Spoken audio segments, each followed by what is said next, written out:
हर्ष दीदी, session live हो गया, आप स्टार्ट कर दीजिए। बाकी सब लोग प्लीज अपने आप को म्यूट पे रखिएगा। ओम शांति। ओम हर्ष दीदी, आप शांति। स्टार्ट कर दीजिए। ओम शांति। ओम शांति। ओम शांति दीदी। ओम शांति। ओम सभी शांति। भाई बहनों को ओम शांति। ओम आज शांति हम दीदी। शिवरात्रि पर्व पर चर्चा करेंगे। हाँ जी, सतीश दीदी 1 मिनट। हर्ष दीदी पहले इंट्रोडक्शन दे देंगे, उसके बाद फिर आप स्टार्ट कर सकते हैं। हर्ष दीदी आपके बारे में एक बार कुछ बताएंगे, सपना दीदी के बारे में कुछ बता देंगे, उसके बाद फिर हम स्टार्ट कर देते हैं। ओम शांति। आशियाना सुपर मॉम्स का एक बार फिर से बीके सेशन में स्वागत है, अभिनंदन है। शुक्रिया सभी का हमें ज्वाइन करने का। आप सभी जानते हैं कि भारत महान में प्रतिदिन कोई ना कोई पर्व या उत्सव मनाया जाता है। अभी 18 फरवरी को महाशिवरात्रि का पर्व मनाया जा रहा है। महाशिवरात्रि अर्थात महाशिव जयंती का आध्यात्मिक अर्थ भी है। परमपिता परमात्मा शिव इस धरा पर तब अवतरित होते हैं जब अज्ञान अंधकार की प्रबल रात्रि प्रबल हो जाती है, धर्म की अति ग्लानि होती है। शिव का अर्थ ही है सदा कल्याणकारी, अर्थात जो सभी का कल्याण करता है। हम सब उसी निराकार परमपिता के अवतरण का यादगार दिवस शिवरात्रि अर्थात शिव जयंती के रूप में मनाते हैं। शिवरात्रि का आध्यात्मिक महत्व क्या है, इस पर प्रकाश डालने के लिए हमारे मध्य उपस्थित है फिर से एक बार आदरणीय सतीश दीदी जी व सपना बहन जी। अभिनंदन है आशियाना सुपर मॉम्स की तरफ से आदरणीय सतीश दीदी जी का व सपना बहन जी का। पहले सपना बहन जी महाशिव जयंती के आध्यात्मिक महत्व के कुछ विचार साझा करते हुए आदरणीय सतीश दीदी जी का परम परिचय देंगी। अभिनंदन है सपना दीदी जी।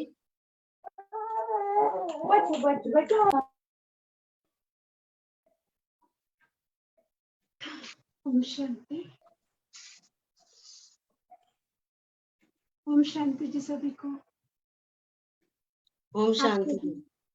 आप सभी सुपर मॉम का ब्रह्मा कुमारी में स्वागत है। आज हम सब एकत्र हुए इसके लिए आप सभी का बहुत बहुत धन्यवाद। आज एक विशेष दिन भी है ना, तो आप सभी सोचेंगे कि आज क्या विशेष है। अगर देखा जाए तो आज शब्द ही अपनी विशेषता लिए हुए है। आज को कहते हैं प्रेजेंट। प्रेजेंट माना गिफ्ट। तो आज का दिन परमात्मा की तरफ से हम सभी को स्पेशल गिफ्ट है। आज का दिन है तो हम अपना भविष्य उज्जवल बना सकते हैं, क्योंकि पास्ट तो चला गया और भविष्य अभी आया नहीं है। इसीलिए वर्तमान समय हमारे लिए एक गिफ्ट है। दूसरी तरफ से देखा जाए तो आज सभी वैलेंटाइन डे मना रहे हैं। तो वैलेंटाइन डे माना जो हमें सबसे अधिक प्रिय है, हम उसकी याद में उसके साथ आज अपना दिन सेलिब्रेट करते हैं। तो दूसरे नजरिए से देखें तो परमात्मा भी हम सबको अति प्रिय है। इसीलिए अपने हर फंक्शन में, हर कार्यक्रम में हम परमात्मा को याद भी करते हैं और उसके साथ रहना भी चाहते हैं। परंतु परमात्मा का यथार्थ परिचय ना होने के कारण मन में एक भटकाव सा रहता है, ठहराव नहीं आता, एकाग्रता नहीं हो पाती, जिसके कारण हम परमात्मा से संपूर्ण स्नेह, उसके साथ को पूर्णतः प्राप्त नहीं कर पाते। स्पेशली जब कोई फेस्टिवल आता है तो फेस्टिवल से जुड़ी अनेक बातें हमारे मन में आती हैं, अनेक प्रश्न मन में आते हैं। जैसे कि हर्ष बहन ने बताया कि महाशिवरात्रि का फेस्टिवल आ रहा है, तो महाशिवरात्रि का जब त्योहार आता है, फेस्टिवल आता है, तो मन में खुशी के साथ साथ अनेक प्रश्न भी उठते हैं। और इन प्रश्नों को जानने के लिए ही हम आज अपनी बड़ी दीदी से आग्रह करेंगे कि वो हमें इन प्रश्नों का यथार्थ उत्तर दें, जिससे इस बार हम सच्ची शिवरात्रि मना सके। मैं भी जब पहले शिवरात्रि के त्योहार पे मंदिर जाया करते थे या अपने बड़ों से हमने पूछा, तब भी अनेक मन में प्रश्न आते थे कि शिव के साथ में रात्रि क्यों कहा जाता है, परमात्मा शिव का अवतरण कब हुआ, शिवरात्रि के दिन शिव जी का जन्म हुआ या शंकर पार्वती जी का विवाह हुआ। इस दिन हम सब उपवास भी रखते हैं और ज्यादातर लोग रात्रि को जागरण भी करते हैं। तो अगर परमात्मा शिव का जन्म हुआ तो भी सेलिब्रेशन बनता है, और अगर विवाह हुआ तो भी सेलिब्रेशन बनता है। फिर हम उपवास क्यों रखते हैं? इसके साथ साथ हम शिवलिंग की पूजा क्यों करते हैं? और पूजा में भी विशेष विधि होती है, इसमें हम बेलपत्र चढ़ाते हैं, बैल चढ़ाते हैं, तो इसका भी कुछ आध्यात्मिक रहस्य होगा। फिर परमात्मा शिव को ही भोलानाथ क्यों कहते हैं? ये प्रश्न आप सबके मन में भी आते होंगे। तो हम अपनी आदरणीय राजयोगिनी बाल ब्रह्मचारिणी सतीश दीदी से अनुरोध करते हैं कि वो हमारे इन प्रश्नों का उत्तर दें, ताकि हम पूर्ण उत्साह के साथ इस बार की शिवरात्रि मनाएं।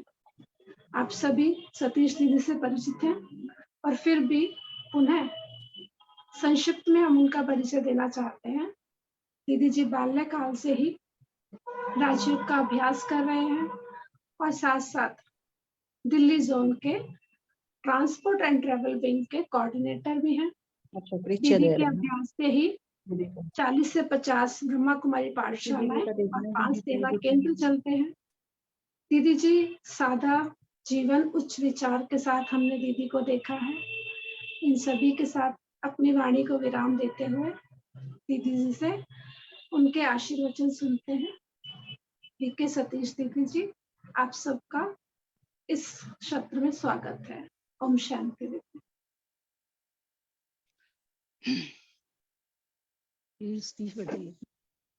जूम मीटिंग चल रही है, पापा देख लो लाइव। ओम शांति। ओम शांति दीदी। आज हम सभी जो एकत्रित हुए हैं शिवरात्रि के पर्व को मनाने के लिए। शिवरात्रि का त्योहार तो 18 फरवरी को है, पर आज हम मना रहे हैं। शिवरात्रि हर साल हम लोग मनाते हैं। हर साल हम शिवरात्रि का पर्व मनाते हैं, और मनाने वाले जो भक्त हैं कितनी श्रद्धा से, कितने प्यार से शिवरात्रि का पर्व मनाते हैं। और शिवरात्रि का पर्व जो इतनी धूमधाम से मनाते हैं, शिव कौन है, वो कब आता है, वो आकर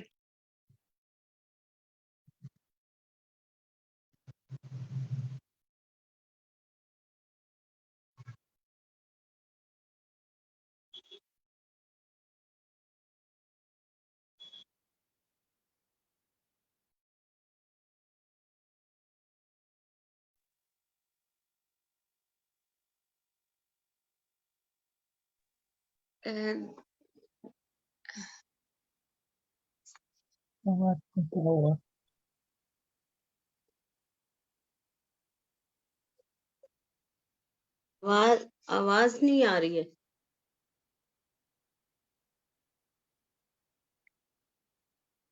सतीश दीदी आपकी तरफ से म्यूट हो गया है, आप अनम्यूट कर आवाज लीजिए नहीं आ प्लीज। रही। हाँ जी, हाँ जी, म्यूट हो गया आवाज सतीश दीदी की तरफ से, नहीं। अनम्यूट कर लीजिए प्लीज।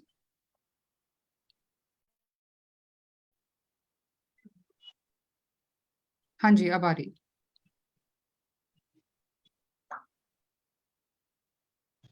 तो मनाने वाले विवेकानंद के बारे में अच्छी तरह जानते हैं। विवेकानंद ने अपने जीवन काल में कौन कौन से महान कार्य किए, जो हम उनका जब जन्म दिवस मनाते हैं, उनके महान कार्यों की चर्चा करते हैं।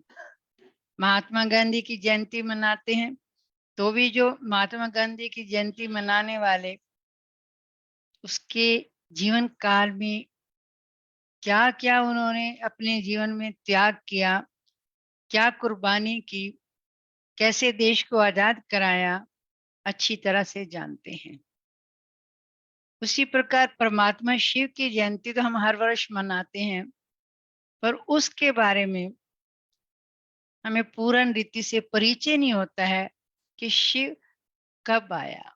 क्योंकि महात्मा बुद्ध की जयंती मनाते हैं, गांधी जी की जयंती मनाते हैं, विवेकानंद की जयंती मनाते हैं, उनकी जीवन कहानी के बारे में जानते हैं, किस माँ ने उनको जन्म दिया, किस समय हुआ, वो भली भांति जानते हैं।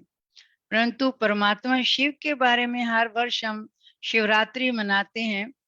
शिव कब इस धरती पर आते हैं, तो शिव धरती पर कब आते हैं, उसको किसने जन्म दिया है। जैसे महात्मा गांधी का हम अच्छी तरह से जानते हैं कि उसकी माँ कौन थी और वो उसके जीवन के बारे में अच्छी तरह परिचय दे सकती थी। परमात्मा शिव धरती पर कब आते हैं?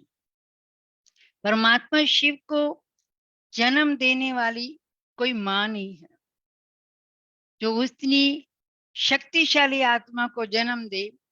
परमात्मा शिव स्वयंभू है, उसकी स्वयं उत्पत्ति होती है, उसकी किसी माँ के द्वारा जन्म नहीं होता है, तभी वो अजन्मा भी है, अभोक्ता भी है, अकर्ता भी है, और स्वयं ऊपर से परमधाम से इस सृष्टि पर आता है, आकर के अपना और अपनी रचना का भेद स्वयं बताता है। तो परमात्मा शिव की यादगार भारत के अंदर जितने भी मंदिर हैं, सब मंदिरों के अंदर शिव की पिंडी रखी जाती है, और इस पिंडी को जितने भी देवता हैं, धर्मात्मा है, महान आत्मा है, वो शरीरधारी है, परंतु परमात्मा शिव का शरीर नहीं है, वो अकाय है, विदेही है, अशरीरी है। और वो जो पिंडी है वो गोलाकार अंडाकार शेप की है, जैसे हम मनुष्य आत्माएं भी गोलाकार अंडाकार शेप की हैं। जैसे आप देखेंगे हम शरीरधारी हैं तो हमारे माता पिता भी शरीरधारी है। मोर मोरनी के बच्चे मोर मोरनी जैसे होंगे, हंस हंसनी के बच्चे हंस जैसे होंगे। तो हमारी शरीर के अंदर जो आत्मा है उसका पिता परमात्मा भी गोलाकार है, अंडाकार शेप का है। हम आत्मा भी गोलाकार अंडाकार शेप की हैं। कहते हैं ना, वो रूप में बिंदु है पर गुणों में वो सिंधु के समान है। तो वो जैसे बीज होता है, बीज में सारे गुण होते हैं, उसी प्रकार मनुष्य सृष्टि का जो बीज है वो परमात्मा शिव है। तो परमात्मा शिव की जो यादगार है वो एक धर्म के लिए नहीं है, एक जाति के लिए नहीं है, सर्व आत्माओं के पिता हैं, और सब धर्मों के अंदर उनकी यादगार पाई जाती है क्योंकि वो सर्व आत्माओं के पिता हैं। आप देखेंगे क्राइस्ट ने क्या कहा, I am son of God. कभी उसने ये नहीं कहा है मैं गॉड हूँ, मैं गॉड का बच्चा हूँ। तो क्राइस्ट भी उसको याद करता है। गुरु नानक देव जो सिख धर्म के जो लोग हैं उसको भगवान मानते हैं, जबकि गुरु नानक देव भी ऊपर इशारा करते हैं एक निराकार को याद करो। और गुरु नानक देव जी कहते हैं मूत पलीती कपड़ धोए। जब आत्माएं मैली कुचैली हो जाती है, ऐसे कपड़ों की धुलाई भगवान करता है, परमात्मा शिव करता है, जो सदा पावन है, सदा निर्विकार है। तो इसी प्रकार आप देखेंगे मुसलमान भाई मूर्ति पूजा में बिलीव नहीं करते हैं। संग मक्का मदीना में जो संगे असवद नाम का पत्थर है जिसको ये लोग चूमते हैं, हर मुसलमान भाई जीवन में एक बार मक्का में जाते हैं, इसलिए वो उनके मन में एक मान्यता उनकी बनी हुई है कि जब हम वहां जाएंगे काबा में शिव के पिंडी के ऊपर, आप देखिए वो लोग वैसे मूर्ति पूजा को नहीं मानते हैं, पर जीवन में एक बार काबा में जरूर जाते हैं जहाँ संगी असद नाम का पत्थर है, ये भी शिव का पत्थर है। और उनकी एक मान्यता है कि जब पत्थर ऊपर से गिरा था, ये पत्थर सफेद था, आत्माओं के पाप धुलते धुलते ये पत्थर काला हो गया है। तो वास्तव में परमात्मा शिव जो कहते हैं, जब हम मनुष्य आत्माएं देह में आते आते देह रूपी आप देखिए कब्र में धंस जाते हैं, तो इस कब्र से निकालेगा कौन?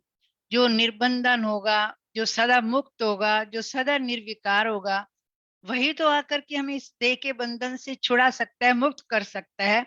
तो अल्लाह आएगा, मुसलमान भाई कहते हैं, हम सबको देह रूपी कब्र से निकाल करके बहिष्ठ में ले जाएगा। और एक यही मक्का मदीना है जहाँ जैसे मंदिरों में हम लोग 7 चक्कर लगाते हैं, मक्का मदीना में ये यादगार है कि वहां पर भी 7 चक्कर लगाए जाते हैं।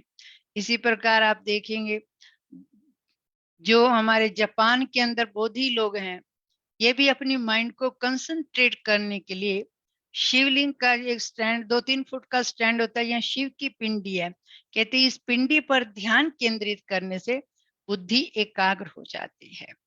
इसी प्रकार हम देखते हैं पशुपतिनाथ में, नेपाल के अंदर भी जो राजा है वो भी शिव की पूजा करता है। इसी प्रकार रामेश्वर जो त्रेता वाला राम है वो भी निराकार शिव राम की पूजा करता है, इसका मतलब राम भगवान नहीं है। उसी प्रकार गोपेश्वर के अंदर भी हम देखेंगे गोपों का भी जो ईश्वर है वो परमात्मा शिव है, तो इसलिए उसकी यादगार बनी हुई है। तो संसार के देश विदेश के अंदर इस निराकार ज्योति स्वरूप परमात्मा शिव की यादगार है। वो एक धर्म का पिता नहीं है, सर्व धर्म आत्माओं का पिता है। और परमात्मा मतलब जो सर्व आत्माओं से परम है, सर्वोच्च है, ऊंच है, वो परमात्मा है। तो परमात्मा जो शिवरात्रि के साथ आप देखिए जितने भी महान पुरुष हुए हैं उनका जब जयंती मनाते हैं या जन्मदिन मनाते हैं तो उसको जन्म रात्रि नहीं कहा जाता है, हम रात्रि को जन्मदिन मनाते हैं, भाई फिर भी हम क्या कहते हैं, जन्म दिवस है। तो परमात्मा शिव का जन्म दिवस न कह करके शिवरात्रि कहते हैं। शिव के साथ रात्रि का क्या संबंध है?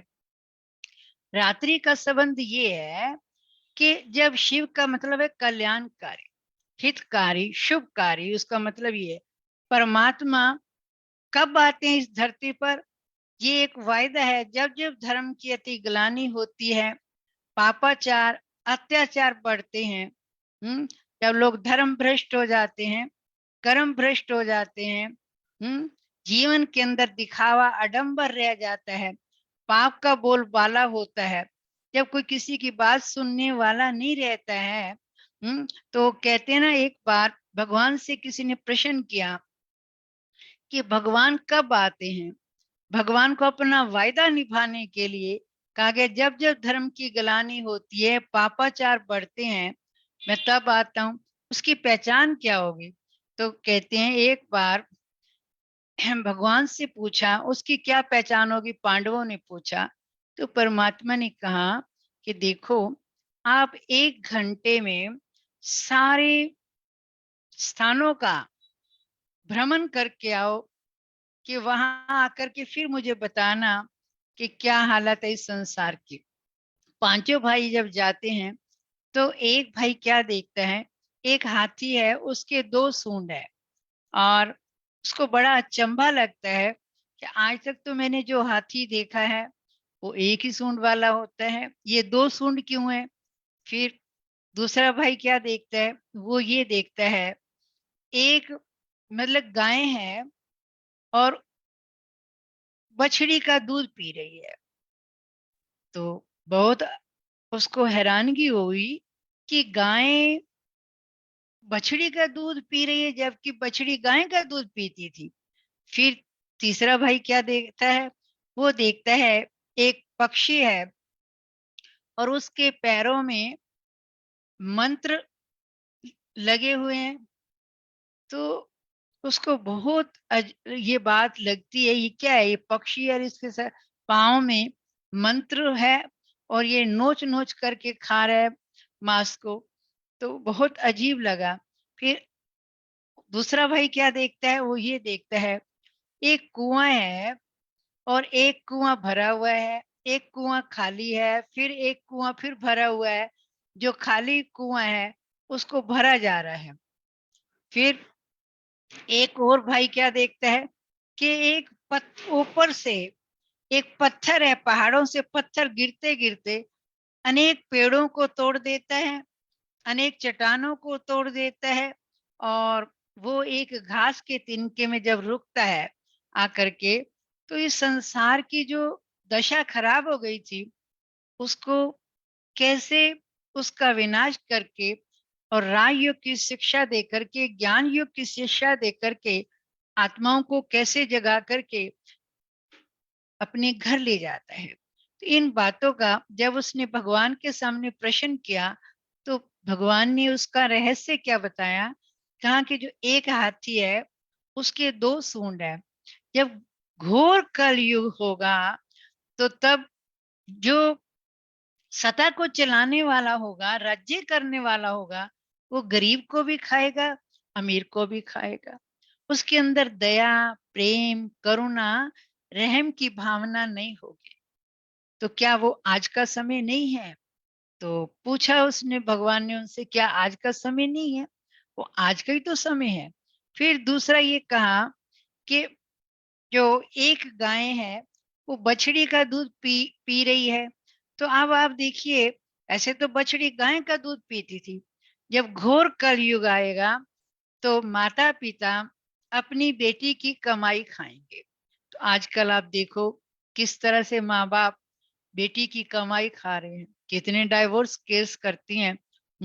फिर उसके बाद जो कमाई है उस कमाई को आप देखिए दूसरों को सता करके, छीन करके जब वो धन लिया जाता है तो उस घर में जब आता है तो उसमें दुख अशांति पैदा होती है, खुशी नहीं मिलेगी। क्योंकि सताया हुआ धन, दुख प्राप्त करके जो धन मिलता है वो जीवन में सुख शांति नहीं देता है। तो आज के समय में हम सब ये अच्छी तरह से देख भी रहे हैं, सुन भी रहे हैं कि ये चीजें चल रही हैं। फिर ये कहा कि एक पक्षी है जिसको मंत्र जिसके साथ बंधे हुए हैं और मांस नोच नोच करके खा रहा है। तो मतलब जब कलयुग आता है, घोर कलयुग, विद्वान आचार्य जो धारणा वाले थे, चरित्रवान थे, जीवन के अंदर अच्छी शिक्षाएं देने वाले थे, वो मंत्रों का उच्चारण तो करेंगे, वेदों का उच्चारण करेंगे, बड़ी अच्छी अच्छी चर्चाएं करेंगे, पर वो मांस नोच नोच करके उनके जीवन के अंदर, आचरण के अंदर ये बातें नहीं होंगी। उनका खान पान भी तमो प्रधान होगा, विचार भी तमो प्रधान होंगे, और जो जीवन में श्रेष्ठता होनी चाहिए वो समाप्त हो जाएगी। फिर इस प्रकार जो एक कुएं की बात आई कि कैसे एक कुआं बड़ा है, उसमें एक खाली है, एक कुआं भरा हुआ है, तो भरा हुआ जो है उसको भरता जा रहा है। तो भाई उसकी क्या निशानी होगी, उसका क्या रहस्य है इस बात का? उसका रहस्य ये है कि जब घोर कलयुग आएगा, एक माँ बाप 4 बच्चों का पेट भर सकेंगे और 4 बच्चे माँ बाप का पेट नहीं भर सकेंगे, माँ बाप को नहीं खिला सकेंगे। और जो सगी संबंधी, जो सगे संबंधी होंगे, जो सज्जन होंगे, उनसे वो लोग माता पिता से भी दूर रहेंगे, मित्र संबंधियों से भी दूर रहेंगे। उनके जो रिश्ते नाते होंगे दूर दराज वालों के साथ होंगे, अपने माता पिता के साथ नहीं होंगे। क्या ये चीज अब हम देख नहीं रहे हैं? घर घर की ये कहानी बन गई है। तो वास्तव में देखा जाए, फिर जो ऊपर से एक पत्थर गिरता है, वो अनेक पेड़ों को तोड़ देता है और लास्ट में आकर के घास के तिनके में रुक जाता है। वो कौन है?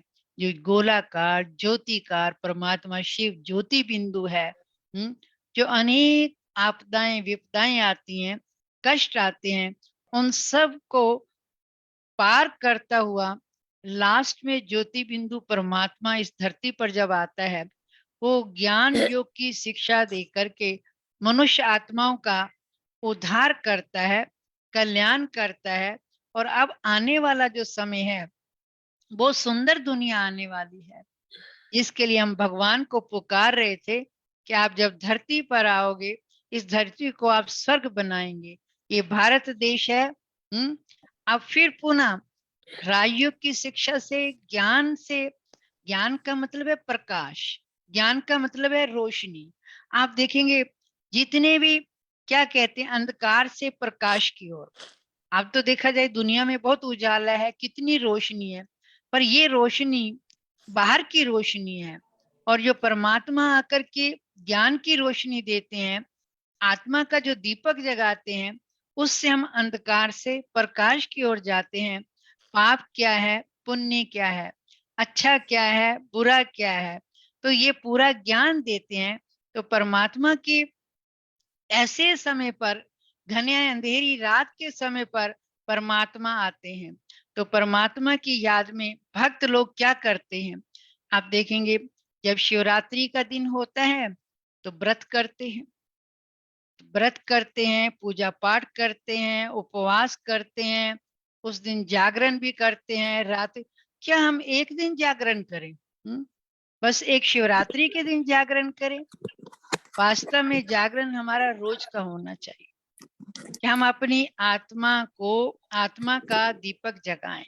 कि जो आत्मा विकारों के कारण, देह अभिमान के कारण, बुराइयों के कारण, पापों के कारण जो दीपक आत्मा का बुझ गया था, तो परमात्मा ज्ञान दे करके हमारी आत्मा रूपी ज्योति को जगाते हैं। तभी आप देखिए शिव के मंदिर में, विश्वनाथ का जो मंदिर है, 24 घंटे दीपक जलता रहता है। तो वास्तव में हमारा दीपक यहाँ ज्ञान से मतलब है कि ज्ञान से दीपक को जगाना है। इसी प्रकार से आप देखेंगे शाम के टाइम भी, शाम के टाइम भी जब लोग आजकल क्या करते हैं, ट्यूबलाइट जलाएंगे, लाइट जलाएंगे तो नमस्कार करेंगे। किसको नमस्कार करेंगे? उस जो ट्यूबलाइट है उसको, या दीपक है उसको।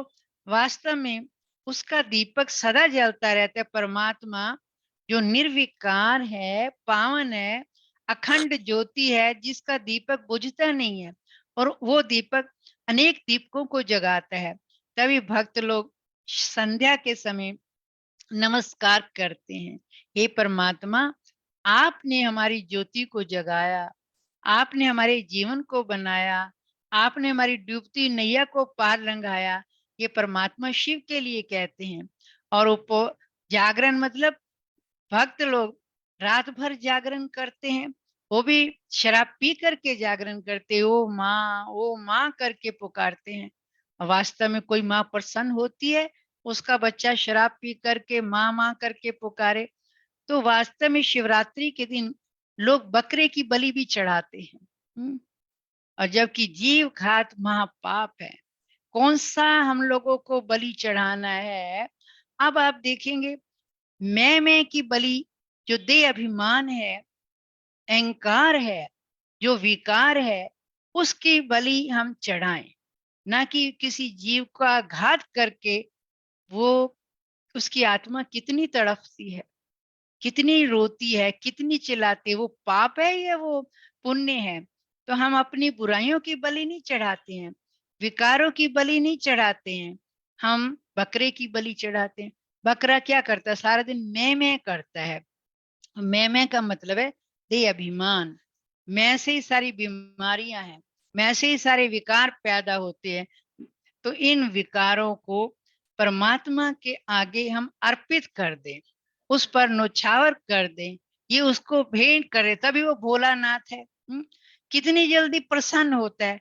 आज हम किसी व्यक्ति को बुराइयां दें तो क्या वो हमारी बुराइयों को स्वीकार करेगा? नहीं करेगा ना। तो परमात्मा भोलानाथ है, वो हमारे से क्या लेता है? जो हमारे अंदर आज विकार है, वो बुराइयां हमारे से लेता है। तो जागरण का मतलब ये नहीं है कि हम एक रात जागे।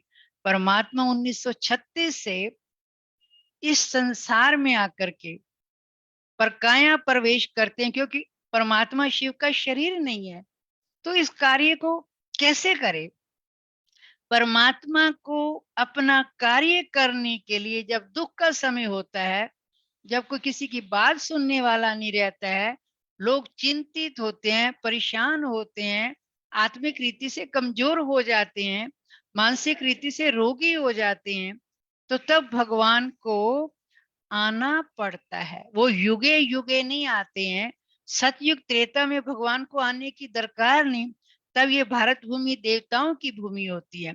हर नर नारी देव तुल्य होते हैं, गुणों से सुसज्जित होते हैं, उसके में लोगों में देह अभिमान विकार नहीं होते। फिर जब द्वापर में आते हैं, दूसरा पुर जब आरंभ होता है, नाम मात्र धूल होती है, उस समय भी आत्मा धर्मात्मा होती है, महान आत्मा होती है, पापात्मा नहीं होती। जब कलयुग आता है तो विकारों की परत जमते जमते आत्मा पर कालिमा छा जाती है, तब परमात्मा को उस समय आना पड़ता है। साधु संत महात्मा भी ज्ञान देते हैं, जब उस ज्ञान का प्रभाव नहीं होता है तो लास्ट में परमात्मा को ले जाने के लिए आना पड़ता है। वो आए कैसे? क्योंकि हमारा और आपका तो शरीर है, परमात्मा को ज्ञान देने के लिए पर काया प्रवेश करना पड़ता है। 5 तत्वों को अधीन करके जिस आत्मा में प्रवेश करते हैं उनका नाम रखते हैं ब्रह्मा। कहते हैं ना, भगवान ने ब्रह्मा के द्वारा भाग्य की रेखा खींची, ब्रह्मा के ललाट पर बैठ करके ये ज्ञान सुनाया। आप देखिए, मंदिर के अंदर, शिव के मंदिर में एक बूढ़ा बैल दिखाते हैं, एक छोटा नंदीगण दिखाते हैं। बैल किसका प्रतीक है? जानवर बैल में भगवान नहीं आते हैं, वो पुरुष जो है जिसके तन में आते हैं वो तो पुरुष है। ब्रह्मा, जब ब्रह्मलोक से भगवान आते हैं, उसका अलौकिक नाम, दिव्य नाम ब्रह्मा रखते हैं, क्योंकि भगवान ने ब्रह्मा के द्वारा नई सृष्टि रची। आत्माएं तो हम वही हैं, कोई ऐसी फैक्ट्री नहीं है, ऐसी मशीन नहीं यहाँ आत्माएं बनती हो। वास्तव में उन आत्माओं को ज्ञान दे करके, दिव्य बुद्धि दे करके उनको मनुष्य से देवता बनाने का ज्ञान देते हैं। ये काम कोई भी नहीं कर सकता है जो काम परमात्मा करते। दैवी दुनिया की स्थापना का काम ब्रह्मा के द्वारा परमात्मा शिव करते हैं, और इसलिए परमात्मा शिव ने 3 देवताओं को रचा। ब्रह्मा देवता नमा, विष्णु देवता नमा, शंकर देवता नमा। 3 देवों को रच करके परमात्मा अपना कार्य करते हैं। तभी शिव की पिंडी पर 3 लकीरें होती हैं, बीच में एक डॉट होता है। तो वो 3 लकीरें 3 कर्तव्यों की याद दिलाते हैं कि ब्रह्मा के द्वारा स्थापना, शंकर के द्वारा विनाश, विष्णु के द्वारा पालना, ये 3 कार्यों की याद दिलाते हैं। तो परमात्मा वास्तव में देखा जाए तो इस तरह से, जो शिव के मंदिर में आप देखेंगे, उस दिन लोग क्या करते हैं, शिव के मंदिर में जाकर के गुलाब के फूल नहीं चढ़ाते हैं, गेंदे के फूल नहीं चढ़ाते हैं, अक के फूल चढ़ाते हैं। आप देखिए, इतने विश्व का सबसे ऊंचा, आज देश का प्राइम मिनिस्टर है, हम उसको कितनी अच्छी बढ़िया से बढ़िया चीज भेंट करेंगे, कितने बढ़िया गुलदस्ते भेंट करेंगे, गुलाब के फूलों के गुलदस्ते भेंट करेंगे। परमात्मा जो सबसे शिरोमणि है, सबसे ऊंचा है, और उसको क्या है, अक के फूल चढ़ाते हैं। अक के जो फूल हैं वास्तव में एक बुराइयों का सूचक है। कि आप देखेंगे आज इंसान के पास क्या है, बहुत बुरी बुरी चीजें ही तो हैं। ईर्ष्या, द्वेष, वैर, विरोध, निंदा, चुगली के संस्कार, नेगेटिव विचार, बदले की भावनाएं, जो इतनी नकारात्मक चीजें हैं, परमात्मा शिव कहता है ये मुझे, मेरे ऊपर भेंट कर दो। कटाक्ष करना, ताने मारना, आलोचनाएं करना, हम इन वजह से दुखी हैं। आज आत्मा इन बुराइयों के वजह से बहुत परेशान है। तो परमात्मा कहते हैं तुम्हारे अंदर जो बुराइयां हैं तुम मुझे अर्पित कर दो, मुझे सौंप दो, ताकि तुम ये बुराइयां जब मुझे सौंप दोगे तो आप हल्के हो जाओगे। दुनिया के अंदर कोई किसी की बुराई लेता है? एक भगवान है जो हमारी बुराई लेता है। तभी शिव का कंठ, शंकर का कंठ नीला दिखाते हैं। तो कहते हैं ना, शंकर ने सारी दुनिया का विष पिया, वास्तव में विषहर तो परमात्मा शिव ही है, जो सारी दुनिया के विष को पी जाता है। हमारे पास कितनी बुराइयां घर कर चुकी हैं, कितने विकार हमारे अंदर हो चुके हैं। 5 विकारों को जो दिखाते हैं ना, सबका विष परमात्मा शिव पीता है, तभी उसको विष हर कहा गया है। सारी दुनिया के विष को वो हर लेता है। तो इस तरह से आप देखिए, और क्या देखते हैं, शिव के मंदिर में जाकर के लोग क्या करते हैं, कहते हैं हम शिव को सींचने जा रहे हैं। अब आप देखिए, शिव को हम सींचने जा रहे हैं या शिव हमें सींच रहा है? तो शिव के मंदिर में सींचने का मतलब है कि परमात्मा शिव हमें ज्ञान और योग से हमारी सिंचाई कर रहे हैं। जैसे आप देखिए, पेड़ पौधों को हम पानी नहीं देंगे तो क्या हो जाएंगे, सूख जाएंगे। तो वास्तव में ये ज्ञान एक जल है, जिससे हमारे जीवन में हरियाली आती है, खुशहाली आती है। इस ज्ञान से हमारे जीवन के अंदर खुशहाली आती जाती है। इसलिए ये ज्ञान अमृत रोज पीना चाहिए। तो हमारा सींचना, वो परमात्मा हमें सींचता है, क्योंकि हम निराश हो गए थे, जीवन में हताश हो गए थे, उदास हो गए थे, कोई सहारा नहीं रहा था। तो परमात्मा, जो कहते हैं ना, बेसहारों को भी सहारा देने वाला, तो ये परमात्मा शिव ही है। इस तरह से शिव के मंदिर में आप देखेंगे, एक शिव की पिंडी के ऊपर एक कलश रहता है, मटका रहता है। उस मटके में से एक एक बूंद जल की शिव की पिंडी पर पड़ती रहती है। इस बात का क्या रहस्य है, इस बात का आध्यात्मिक रहस्य क्या है कि एक एक बूंद शिव की पिंडी पर पड़ती है। शिव की पिंडी जो हमारा पिता है, तो वो परमात्मा कहता है, बच्चे ये इस बुद्धि रूपी कलश में आप ज्ञान रत्नों को भर लो कि हे पिता, आप कितने कल्याणकारी हो, आप कितने हितकारी हो, आप कितने शुभकारी हो, आपने हमारे ऊपर कितनी कृपा की है, हम आपका कितने आभारी हैं। आपने हमें क्या से क्या बना दिया, कौड़ी तुल्ले से हीरे जैसा बना दिया। हम पापियों का उद्धार करके आपने कितना पाक बना दिया। तो परमात्मा की जो महिमा है हमारे अंदर, याद की इस बुद्ध रूपी कलश से हम एक एक संकल्प, एक एक विचार, एक एक रतन जब हम परमात्मा पर समर्पित करते जाएंगे, अर्पित करते जाएंगे, तो ये बूंद बूंद जो ज्ञान की है, इसमें हमारे अंदर शक्ति भरती जाए कि मैं आत्मा परम धाम से इस सृष्टि रूपी रंगमंच पर अनेक प्रकार के देह रूपी वस्त्र धारण करके मैंने कितनी बार पाठ बजाया। अब मैं आत्मा इस देह रूपी वस्त्र से छोड़कर अपने पिता परमात्मा का जो घर शांति धाम परम धाम है, मैं बुद्धि से वहां जा रही हूँ। इस प्रकार के संकल्प, जो पानी के मटके की बात कही, ज्ञान के कलश की बात कही, वास्तव में इन ज्ञान रत्नों को परमात्मा पर प्रवाहित करना है। और स्थूल रूप में लोगों ने उस मटके के अंदर पानी की धारा उस पर बहती हुई दिखाते हैं। इसका मतलब ये है। और शिव के मंदिर में आप देखेंगे, जहाँ शिव की पिंडी रहती है, उसके ऊपर एक चबूतरा सा बना हुआ होता है। तो चबूतरे पर देवी देवता होते हैं और परमात्मा शिव की पिंडी नीचे होती है। क्योंकि इसका क्या रहस्य है, इसका क्या मतलब है? वो है ऊंचा और उसको नीचा दिखाया जाता है, जबकि उसके जो देवी देवता है उसकी रचना है और वो उनको ऊपर दिखाते हैं। लौकिक में भी माँ बाप बच्चों को सदा अपने कंधे पर बिठाते हैं, ऊपर बिठाते हैं, उनको ऊंचा आसन देते हैं। तो परमात्मा शिव जो ऊंचा है, कितना निरहंकारी है, कितना निर्माण है, कितना महान है, वो खुद नीचे रहता है और अपने जो देवी देवता है उसका जो परिवार दिखाते हैं। तो वास्तव में देखा जाए, शिव का परिवार वो सदा ऊपर दिखाते हैं, देवी देवताओं को ऊपर दिखाते हैं, क्योंकि उन्होंने ज्ञान से इतना ऊंचा आत्माओं को पुरुषार्थ किया मनुष्य से देवता बनाया, तो उनकी यादगार में वो ऊपर चबूतरे पर दिखाते हैं।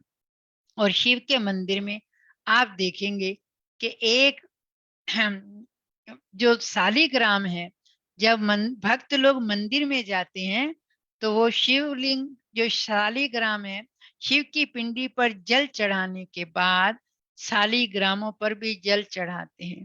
कहते तुम वंदनीय हो, तुम पूजनीय हो, भगवान के साथ तुमने भी साथ मिलकर के परमात्मा को जो कार्य करवाया, अनेक आत्माओं को ईश्वरीय संदेश दिया, अनेक आत्माओं को निर्विकारी बनाने का काम किया, अनेक आत्माओं को खुशबूदार बनाने का काम किया, आप भी वंदनीय हो, आप भी पूजनीय हो। इसलिए शिव के साथ शालिग्रामों की पूजा होती है। शालिग्राम आप देखेंगे ऐसे महात्मा गांधी के साथ देश को आजाद कराने में जिन सेनानियों ने सहयोग दिया, तो आज भी महात्मा गांधी के स्टैचू के साथ उनकी यादगारें बनी हुई है देश को आजाद कराने में। उसी प्रकार जब नर नारी बंधनों में बंध जाते हैं और जो आत्माएं परमात्मा के साथ सहयोग देती है, स्वयं पावन बन करके अनेक आत्माओं को पावन बनाने का संदेश देती है, जन जन को राहत मिलती है, तो तभी शिव के साथ शालिग्रामों की यादगार पाई जाती है। इस प्रकार आप देखोगे तो परमात्मा शिव जो हमारा पिता है, उसके प्रति हमारा कितना लव होना चाहिए, कितना प्यार होना चाहिए। लोग कहते हैं भगवान की एक एक बूंद की हम प्यासे हैं। अब मंदिरों में उसकी क्या है प्रथा, मंदिर के अंदर भक्त लोग जब आरती करते हैं तो सब पर जल की बूंद छिड़कते हैं, कहते हैं कर दो वर्षा ज्ञान की। अब वो तो पानी की बूंद है, उससे तो हमें थोड़ी अल्पकाल के लिए शीतलता मिलती है, राहत मिलती है। तो वास्तव में कौन सी ज्ञान की बूंद है? परमात्मा ज्ञान सागर जो ज्ञान देते हैं, इस ज्ञान की बूंद जब हमारे जीवन में आती जाती है तो हमारे जीवन में शीतलता आती है, नम्रता आती है, मधुरता आती है, सरलता आती है, पवित्रता आती है। ये ज्ञान बूंद, ये ज्ञान रोज रोज हमको ये ज्ञान अमृत पीना है। वो मंदिरों में हम अमृत पीते हैं, ये वास्तव में ये ज्ञान अमृत है। जो कहते हैं जब लक्ष्मण मूर्छित हुआ तो हनुमान ने राम को हनुमान ने लक्ष्मण को संजीवनी बूटी से उंगाई। तो वास्तव में संजीवनी बूटी कौन सी थी? तो लक्ष्मण मतलब जो ला और मर्यादा को जो आत्माएं आज के युग में देखने में आता है, पहले लोगों के जीवन में संयम थे, नियम थे, मर्यादाएं थी, उस मर्यादाओं पर चलते थे। आज के युग में मर्यादाएं खत्म हो चुकी है, छोटे बड़े की कोई मर्यादा नहीं रही है। तो मर्यादाओं का जब उल्लंघन करता है तो मूर्छित तब आत्माएं होती हैं। तो कहते हैं कलयुग की वो एक बताते हैं कि एक व्यक्ति रोया, उससे पूछा क्यों रोया? कहा जब पांडवों ने एक तपस्वी को निमंत्रण दिया कि आज आप हमारे यहाँ भोजन करेंगे, तो वो जो तपस्वी था बेमन से उसने उस निमंत्रण को स्वीकार किया। उसका मन नहीं था, पर उसने सोचा कि मुझे इनके राज्य में मैं रहता हूँ पांडवों के, मैं अस्वीकार कैसे कर सकता हूँ। तो क्या हुआ, जब उसके सामने भोजन परोसा गया तो भोजन खाते हुए उस तपस्वी के आंसू आ गए। तपस्वी के आंसू आते हैं, अर्जुन जब देखता है उसको भी आंसू आ जाते हैं, युधिष्ठिर अपने बड़ों को आंसू देखता है तो उसको भी आंसू आ जाते हैं। तो कृष्ण दिव्य दृष्टि से देखता है ऐसा क्यों हो रहा है, भोजन परोसा गया है और ये भोजन को दिल से स्वीकार नहीं कर रहा ये तपस्वी। तो वो जब देखता है तो उसको दिव्य दृष्टि से पता चल जाता है कि ये जो सतयुग त्रेता युग होगा, लोग ईमानदारी से, सच्चाई से, प्रेम से कर्म करेंगे। और द्वापर युग भी जब आएगा तो उस समय भी लोग अच्छे विचारों वाले होंगे, बहुत कर्मों का ध्यान रखेंगे, पाप नहीं करेंगे, पुण्य करेंगे। और उसके बाद जब कलयुग आएगा, लोग इतने लोभी बन जाएंगे, लालची बन जाएंगे, धन के लिए, उपार्जन के लिए कितने बुरे तरीके से धन कमाया जाए, वो लालायित रहेंगे कि धन आना चाहिए, चाहे वो बेईमानी का आए, चाहे झूठ बोल करके आए, चाहे सता करके आए, चाहे खून शोषण किसी का करके आए। कलयुग के अंदर जब ये होगा तो उस समय लोग आचरण वाले, जीवन के अंदर धारणा वाले, मर्यादा वाले, श्रेष्ठ कर्म वाले नहीं रहेंगे। ये घोर कलयुग होगा। तो उस समय के बाद भगवान का वायदा है, जब लोग इतनी गिरावट में आ जाएंगे, कि इंसान को सबसे बड़ा कहते हैं, बाप बड़ा न भैया, सबसे बड़ा रुपया। ये अभी की बात है, क्या हम ये सब देख नहीं रहे हैं? तो परमात्मा को अपना वायदा निभाने के लिए अंजाम किया था, जब जब संसार की दुर्दशा होगी तब मैं आऊंगा। इसका मतलब वो नहीं है तभी तो आएगा। कैसे आएगा? तो लोग तो कहते हैं जो बुरा काम भी करता है भगवान करता है, जो कुछ करवा रहा है भगवान करवा रहा है। कहते हैं एक व्यक्ति ने बहुत सुंदर बगीचा बनाया, बहुत उसमें उस उपवन में तरह तरह के सुंदर फूल लगाए गए, बहुत सुंदर बगीचा शानदार बन गया। तो क्या हुआ, एक उस उतने सुंदर फूल थे, बगीचा फला फूला हुआ था, और वो व्यक्ति को बड़ा गर्व होता था, मैंने कितना सुंदर बगीचा लगाया है, तरह तरह के इसमें फूल है, वैरायटी फूल है, देखने में कितना शोभनीक है। एक दिन उस बगीचे में एक गाय घुस गई, तो गाय ने सारा बगीचा उजाड़ दिया, और जो मालिक था उसको बड़ा गुस्सा आया। उसने आवेश में आकर के उसका चूर चूर कर दिया, गाय को मार मार करके उसका ढेर कर दिया। तो जब ढेर कर दिया तब उसको उसने देखा, ओहो मेरे से ये क्या हुआ, तो ये तो ढेर गाय मर गई है। तो वो कहता है, फिर मैं मन में सोचता है मैंने, मेरा क्या दोष है, ये तो भगवान ने मारा है। ऊपर से एक फरिश्ता आता है, कहते हैं आपका ये इतना सुंदर बगीचा किसने बनाया? कहा कि ये बगीचा तो मैंने बनाया, इसमें तरह तरह के इतने सुंदर फूल किसने लगाए उगाए? वो भी मैंने लगाए। फिर उसने पूछा, अच्छा ये गाय को किसने मारा? कहते, गाय को मैंने नहीं मारा है, गाय को तो मेरे हाथों से भगवान ने मरवाया है। उसने कहा बगीचा तूने लगाया, सुंदर फूल तूने लगाए, और मारने में भगवान ने मारा। तो मारा भगवान ने नहीं है, मारा तुमने है। तो आज का इंसान क्या कहता है, जो भी बुरे कर्म कर रहे हैं मैं थोड़ा करता हूँ, मेरे से तो भगवान कराता है। भगवान तो अच्छे कर्म करना सिखाता है, कर्मों की गुह्य गति का ज्ञान देता है, पाप कर्मों से मुक्त होने का ज्ञान देता है। हम भगवान को क्यों दोषी ठहराते हैं? भगवान का कोई दोष नहीं है। हम सुख भी भोग रहे हैं अपने अच्छे कर्मों से, दुख भी भोगते हैं अपने बुरे कर्मों से। परमात्मा तो दुख सुख बुरे कर्मों से छूटने का ज्ञान देते हैं, तो हम उसको याद ही क्यों करते?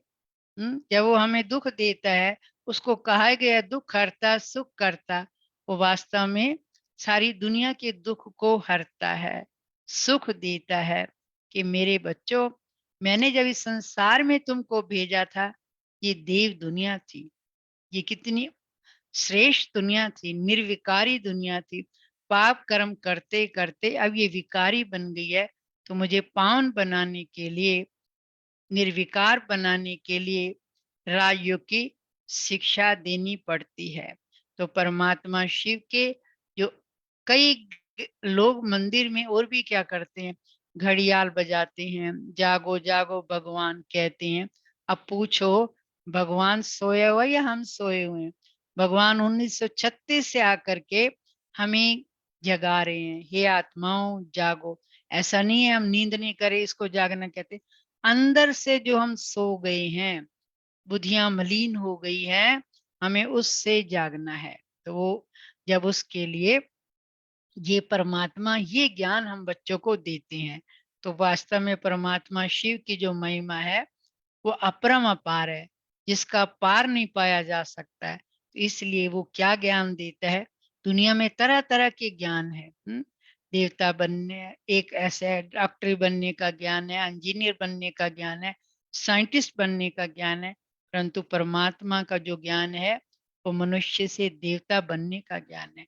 ऐसा कोई विद्यालय नहीं है या मनुष्य से देवता बनाया जाए।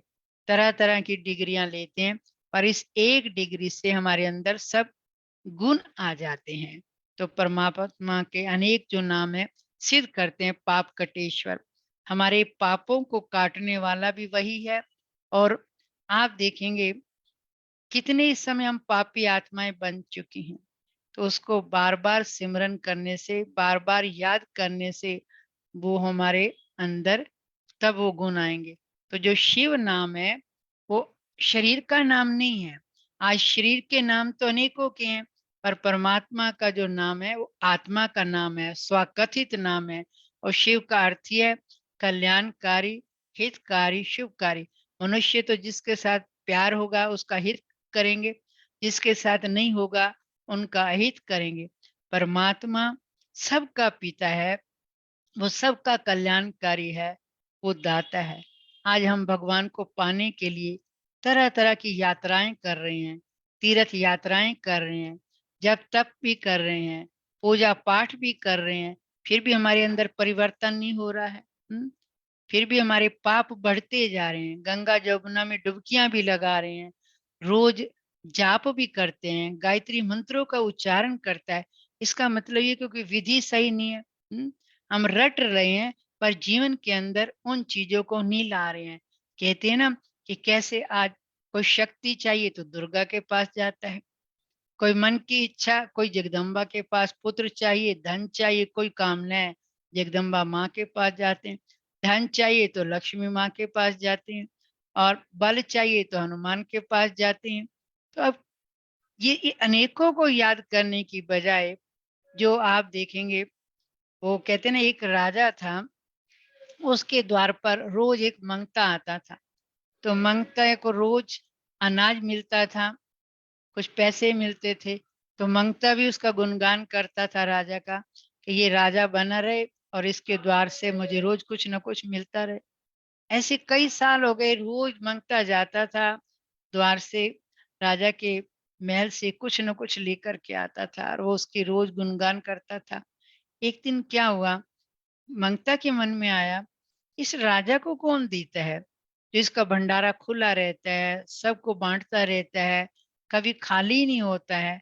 मुझे देखना तो चाहिए इसका जरिया क्या है, कहाँ से आता है। एक दिन उसने सोचा आज मैं सुबह सुबह जाकर के देखूं कि राजा को कहाँ से इतना मिलता है जो सबको बांटता है। तो जब राजा के महल में जाता है तो द्वारपाल खड़ा होता है। तो द्वारपाल कहता है, मंगता आज तुम इतनी जल्दी कैसे आ गए। उसने कहा कि मुझे राजा से मिलना है। उसने कहा राजा तो भगवान को याद कर रहा है, तुम क्या करोगे। कहते वो भगवान को याद कर रहा है, मैं वहां जाके चुपचाप बैठ जाऊंगा, मैं सुनूंगा कि मैं भी देखूंगा वो कैसे भगवान को याद कर रहा है। तो जब वो हट करने लगा तो द्वारपाल ने कहा अच्छा भाई ठीक है, तो चुपचाप बैठना, कुछ बोलना नहीं। वो चुपचाप बैठ गया। राजा आराधना कर रहा था, प्रार्थना कर रहा था, हे भगवान, हे दाता, आप मुझे इतना देना, मैं सारे दिन देता जाऊं। आप मेरे भंडारे भरपूर, आपका कितना मैं शुक्रिया गुजार करूं। आपने मुझे क्या से क्या बना दिया है, आप मुझे देते जाना, मैं बांटता जाऊं, मेरा खत्म ना हो। तो वो मांगता सोचता है, अरे तू तो रोज ही इसके द्वार पे मांगने आता है, फिर भी तो भिखारी का भिखारी रह जाता है। और जब ये राजा है कि हनुमान को याद कर रहा है, हनुमान राम को याद कर रहा है, दुर्गा भी शक्ति लेने के लिए किसी और को याद कर रही है। इसी प्रकार लक्ष्मी भी धन की जो देवी है वो भी परमात्मा को याद कर रही है। ऐसे मनसा देवी है, नैना देवी है, और हनुमान है, ये भी राम परमात्मा निराकार राम को याद कर रहे हैं। तो ये सबका दाता है राम, निराकार शिव परमात्मा है, जो देवों को भी देने वाला है, देवियों को भी देने वाला है। तो अब हमें कहाँ करना चाहिए, जो शक्तियों का स्रोत है, आनंद का स्रोत है, खुशी का स्रोत है, प्रेम का स्रोत है, हम अलग अलग जगह पर क्यों जाएं। जब हमारा सौदा एक जगह पर हो जाए, तो हमारा सौदा कहाँ होना चाहिए, परमात्मा के साथ होना चाहिए। जिससे हमारे भंडारे भी भरपूर हो जाएंगे, काल कंटक भी दूर हो जाएगा। तो मेरे प्यारे भाई बहनों, तो वास्तव में हम सबको निराकार ज्योति स्वरूप परमात्मा शिव, जो सब आत्माओं का पिता है, उसको याद करने से, उसको अपना बनाने से हम माला माल बन जाएंगे। फिर हमें किसी से शक्ति मांगने की जरूरत नहीं रहेगी, शांति मांगने की जरूरत नहीं रहेगा, सुख मांगने की जरूरत नहीं रहेगी। तो वास्तव में परमात्मा शिव से नाता जोड़ करके हम आधा कल्प तक, 2500 साल तक सुख शांति का जीवन व्यतीत करेंगे और हमारा जीवन ऐसा देवी देवता जैसा बन जाएगा। और देवता वो होते हैं जो देने वाले होते हैं। सदा हम दूसरों को सुख दें, सुख मिलेगा, प्रेम देंगे, प्रेम मिलेगा, आनंद देंगे, आनंद मिलेगा। तो परमात्मा हमारे जीवन का कल्याणकारी है, वो सब आत्माओं का आकर के कल्याण करता है। जो बगीचा उजड़ गया था वो फिर से एक फूलों का बगीचा बन जाता है। ये परमात्मा शिव के सिवाय कोई मनुष्य नहीं बना सकता है। तो ऐसी मेरी आप सबसे शुभकामना है। इस बार जब हम ऐसा शिवरात्रि का पर्व करें तो अपने अंदर की जो बुराइयां हैं हम वो भेंट करें, हम व्रत करें, रोज व्रत करें, रोज अपने अंदर से जो कमजोरियां हैं, कमियां हैं, जिन बुराइयों से हम दुखी हैं, वो परमात्मा शिव को रोज रोज हम, लोग कहते हैं ब्रह्मा कुमारियां व्रत नहीं करती, हम व्रत नहीं करते हैं, हम रोज व्रत करते हैं। और बर्ताव हमारा कैसा होना चाहिए? सबके साथ भाई भाई का, प्यार का, सुख देने का होना चाहिए। और व्यवहार जो है हमारा, जब बर्ताव मतलब बर्ताव अच्छा हो, और बुराइयां रोज रोज हम जिससे मान लो हम दुखी हैं, जिन संस्कारों से या जो हमारे से दुखी हैं, तो हम उसको छोड़ दें। ये हम रोज प्रयत्न करें, रोज यत्न करें। अंदर में जो कूड़ा किचड़ा भर गया है, उस कूड़े किचड़े को निकालने से हम खुशबूदार आत्माएं बन गए। मंदिरों में तो रोज हम देखिए अगरबत्ती जलाते हैं, धूप बत्ती जलाते हैं, और अंदर थोड़ी देर के लिए जितने भी फोटो होते हैं, चित्र होते हैं, कमरों में भी उसको घुमाएंगे, फोटो पे भी घुमाएंगे।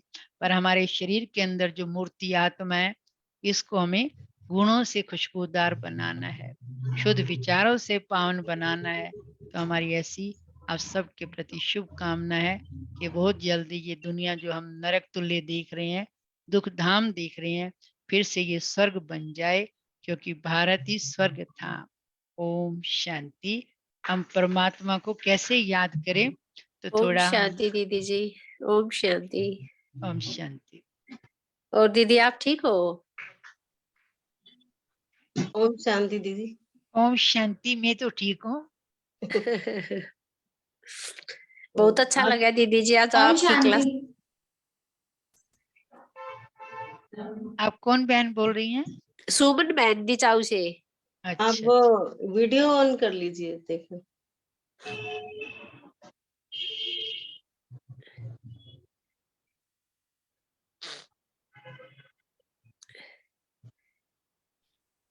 अभी हम उस परम प्यारे परमात्मा शिव को याद करेंगे।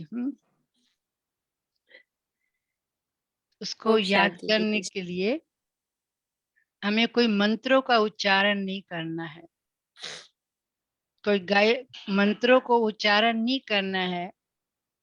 वो हमारा पिता भी है, वो हमारा बंधु भी है, वो हमारा सखा भी है, वो हमारा स्वामी भी है। उस पिता के साथ हमारे सर संबंध है। क्या अपने पिता को याद करने के लिए हम फोटो रखते हैं? भाई को याद करने के लिए क्या हम फोटो रखते हैं? नहीं। भाई की याद हमारी बुद्धि में रहती है, पिता की याद हमारी बुद्धि में रहती है। और वो पिता जो सर संबंध उसके साथ है, उसको याद करने के लिए कई कहते हैं। हम कैसे याद करें? कौन सा मंत्र जपे? क्या पति को याद करने के लिए कोई पत्नी मंत्र जपती है? पति की अच्छा। याद उसकी बुद्धि में छाई रहती है, खाते पीते सोते जागते उसकी याद रहती है। तो परमात्मा जो हमारा आत्मा का पिता है, आत्मा का पिता तो हमारे सर संबंध उस पिता के साथ है। तो उसको याद करने के लिए हमें बुद्धि से याद करना है, उसके गुण हमारी बुद्धि में रहने चाहिए। हम याद करते समय हम क्या संकल्प करें, अपना जो ध्यान है मन बुद्धि को देह के संबंधों से, देह के पदार्थों से हटा करके अपनी बुद्धि को कहाँ ले चले, जो हमारे पिता परमात्मा शिव का धाम है, शांति धाम, परम धाम, मुक्ति धाम। अपनी बुद्धि को हम वहां ले चले। तो मैं संकल्प लूंगी, आप सब भी अपनी बुद्धि में उस संकल्पों को लेंगे। मैं एक शुद्ध आत्मा हूँ। एक शुद्ध आत्मा, मैं आत्मा बेआत्मा, इस देह रूपी वस्त्र को धारण करके इस देह रूपी अनेकों वस्त्र को बार धारण इस कर सृष्टि अनेक रूपी बार रंगमंच पर मैंने पाठ बजाया। अब मैं आत्मा इस देह रूपी वस्त्र को छोड़कर मन और बुद्धि के द्वारा अपने घर, जो सूर्य, चांद, तारागण से भी पार परम धाम शांति धाम जा रही हूँ। कितनी शांति है मेरे घर में, कितनी पवित्रता है, कितनी निसंकल्पता है। मेरा घर शांति, मेरे घर में शांति शांति है। मेरा पिता परमात्मा भी शांति का सागर है। मैं आत्मा भी परमात्मा की याद से शांत स्वरूप बनती जा रही हूँ। बाबा, आपकी याद से मुझ आत्मा पर जो जन्म जन्मांतर की मैल जमी हुई थी, आपकी याद से उतरती जा रही है। मैं आत्मा शुद्ध, पवित्र, निर्मल बनती जा रही हूँ। मुझ आत्मा पर अनेकों जन्मों के बोझ थे, आपको याद करते करते बोझों से मुक्त होती जा रही हूँ।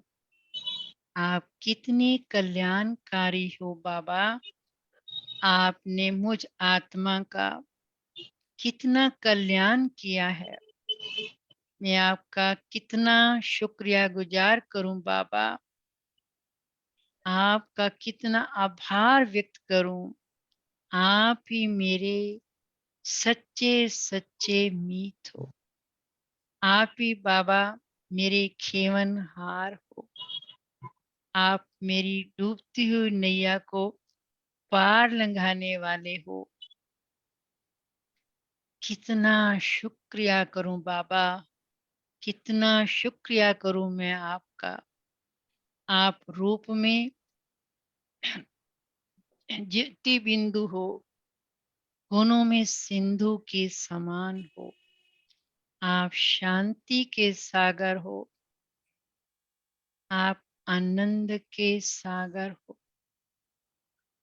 आप प्रेम के सागर हो। मुझ आत्मा को भी प्रेम स्वरूप, आनंद स्वरूप, सुख स्वरूप बनाते जा रहे हो। आपकी याद से बाबा मैं पावन बनती जा रही हूँ। मैं वायदा करती हूँ बाबा, अभी मैं आपकी हूँ, आपकी बनकर रहूंगी। आपका हाथ, आपका साथ कभी नहीं छोड़ूंगी बाबा। मेरा आपसे वायदा है, जब तक मैं हूँ आपकी रहूंगी। आपका हाथ, साथ सदा मेरे ऊपर बना रहेगा। ओम शांति, ओम शांति, ओम शांति। ओम शांति दीदी। ओम शांति। आपका बहुत बहुत धन्यवाद। सपना दीदी का भी बहुत बहुत धन्यवाद और आप सभी सुपर मॉम्स का भी धन्यवाद। सतीश दीदी जी ने शिव का यथार्थ परिचय देकर ये सभी सुपर मॉम्स की महाशिव जयंती को उमंग आप उत्साह से सभी का भी मनाने बहुत में बहुत बहुत धन्यवाद। अगर आप नहीं सहयोग दिया होते है। तो सुनाते किसको। परमात्मा का सबसे ज्यादा पहले धन्यवाद। ये हाँ उसी का ज्ञान है, उसी ने हमको दिया है, ये हमारा भी नहीं है। ओम शांति शांति दीदी जी। किसी का कोई प्रश्न तो नहीं है? दीदी जी से बोल दो, आवाज नहीं आ क्लास रही। करवाती रहे हमारी आवाज दीदी नहीं जी। आ रही है रोहित भाई, सभी आवाज नहीं आ रही। सुपर मॉम्स कह रहे हैं कि सभी कुछ दीदी बोल जी रहे हैं, से आवाज कहते नहीं हैं आ रही। आवाज नहीं आ रही। क्लास करवाते रहे हमेशा। नहीं ओम बोल शांति, रही। ओम शांति दीदी जी। हाँ आ रही, ओम शांति आ रही। आप ओम क्लास शांति करवाते दीदी। रहे, ऐसे ही क्लास ओम करवाते शांति रहे। दीदी। ओम शांति दीदी। किसी को कुछ पूछना है तो आप पूछ सकते हो। और आई होप सबको सेशन बहुत अच्छा लगा होगा, बहुत आध्यात्मिक था और भगवान के साथ एकदम से ऐसे जुड़ गए थे सभी लोग, तो काफी अच्छा था। और अगर किसी को कोई भी क्वेश्चन है तो आप पूछ सकते हो। बाकी थैंक यू सो मच दीदी, आपने बहुत अच्छा सिखाया, मतलब भगवान के साथ जोड़ दिया। ओम शांति हर्ष दी। दीदी ये आपको कुछ कहना है? नहीं, सभी का धन्यवाद, दीदी जी का भी धन्यवाद। फिर मिलेंगे अब, और सभी सदा खुशी में रहे। ओम दीदी ओम शांति दी। शांति। परमात्मा को सौंप कर सारी अपनी समस्याएं परमात्मा को सौंप दे तो जीवन अपने आप सुखी हो जाएगा। ओम शांति दीदी। ओम शांति दीदी। ओम ओम शांति शांति। दी। शिवरात्रि पर ये क्लास बहुत ही ज्ञानवर्धक थी दीदी। आपने जो एक एक पॉइंट समझाया कि अक के फूल क्यों चढ़ाए जाते हैं, भाई हमें अपनी बुराइयों को परमात्मा को समर्पित करना है, जिसका हमें ज्ञान ही नहीं था। विष को परमात्मा हरते हैं, मीन्स हमें हमारी बुराइयों से मुक्त करते हैं।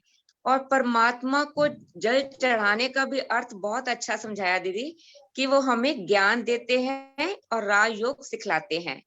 और कलश से जो एक एक बूंद शिवलिंग पर गिरती है, कि परमात्मा जो एक एक ज्ञान रतन हमें देते हैं, उसको हमें अपने जीवन में धारण करना है। और कर्मों की गुह्य गति का भी बहुत ज्ञान अच्छे से समझाया दीदी। ये क्लास आप निरंतर कराते रहिएगा, जिससे हमारा ज्ञान निरंतर बढ़ता रहे। और परमात्मा के साथ योग लगाने का तो बहुत ही तरीका अच्छा समझाया दिया आपने। शुक्रिया दीदी, शुक्रिया बाबा। ओम शांति। ओम शांति। कर दो ओम शांति। ओम शांति बहन जी। ओम शांति। ओम ठीक है। शांति। बहन जी मैं पूर्णिमा बोल रही हूँ। हाँ, मेरी आवाज से पहचान लिया है। मैंने आपकी पूरी क्लास सुनी, बहुत अच्छा लगा। और ऐसे ही आप मार्गदर्शन करती रहें। Thank you. ओम शांति बहन। ओम शांति। कितने लोग अटेंड किया?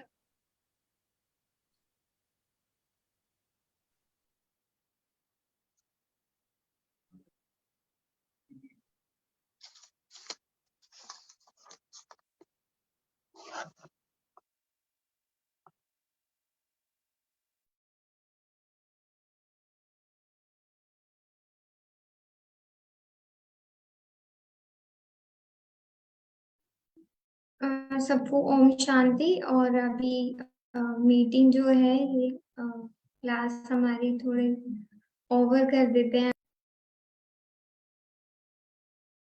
आई होप सबको बहुत अच्छा लगा होगा ये सेशन। हाँ, थैंक यू। आपका नाम? मेरा नाम कोमल है। अच्छा, मैंने पहली कोमल बार जी, आपका ज्वाइन भी किया है धन्यवाद। मैंने ना। हाँ, थैंक यू। बट मुझे बहुत अच्छा लगा, काफी बहुत अच्छा था सच में। दीदी हाँ ने जी। बहुत अच्छे से समझाया। हाँ ठीक जी। है, ओम शांति। ओम शांति। फिर मिलते रहेंगे। हाँ जी। Thank you.